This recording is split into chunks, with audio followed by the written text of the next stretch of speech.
आगामी स्थानिक स्वराज्य संस्थांच्या तसेच महापालिका निवडणुका डोळ्यासमोर ठेवून पक्षाचे राष्ट्रीय अध्यक्ष अजितदादा तसेच प्रदेशाध्यक्ष सुनील तटकरे यांनी पक्ष संघटना बांधणीच्या दृष्टिकोनातून राष्ट्रवादी काँग्रेस पक्षाच्या महाराष्ट्र प्रदेश सरचिटणीसपदी आनंद परांजपे यांच्यावरती जबाबदारी सोपवली आहे। तर ठाण्यात राष्ट्रवादीचा वर्चस्व कायम राहावा याकरिता ठाणे गडाची सुभेदारी नजीम मुल्ला यांच्यावरती सोपवली आहे। राज्याचे उपमुख्यमंत्री अजित पवार यांच्या सक्षम नेतृत्वाखाली राष्ट्रवादी काँग्रेस पार्टीची वाटचाल जोमाने सुरू आहे। ठाण्यातही राष्ट्रवादीचा वर्चस्व कायम राहावा यासाठी राष्ट्रवादी काँग्रेस पक्षाने युवकांना संधी देण्याचं धोरण ठरवलं आहे।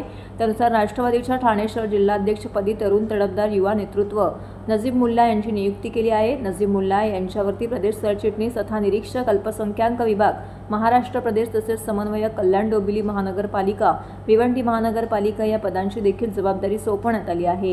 नूतन जिल्हाध्यक्ष नजीम मुल्ला आणि प्रदेश सरचिटणीस आनंद परांजपे यांच्यावरती सर्व स्तरातून अभिनंदनाचा वर्षाव होत आहे।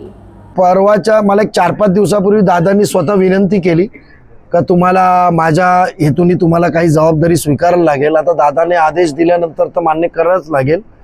तर परांजपे साहेबांनी खूप चांगलं काम केलं, पण त्यांचं कर्तृत्व शैली चांगली आहे, त्याच्यामुळे पक्षाला आज आम्हाला महाराष्ट्रात पण कोण सर्व नियोजन करण्यासाठी पाहिजे, म्हणून परांजपे साहेबांना विनंती करण्यात आली का तुम्ही महाराष्ट्रातले बरेचसे निवडणूक आहेत, सर्व ठिकाणी जिल्हा परिषद पासून सर्व निवडणुका, त्याच्यात नियोजन करण्यासाठी आम्हाला एक चांगला माणूस पाहिजे होता प्रदेशवर, आणि परांजपे साहेबांची वर्णी लागली तिथे। मला प्रदेशची जबाबदारी सकट अध्यक्षपदाची जबाबदारी दिली आहे, कल्याण महापालिकेची दिली आहे, भिवंडीची दिली आहे। इन्शाल्लाह पूर्ण करू जेवढं शक्य होईल तेवढं।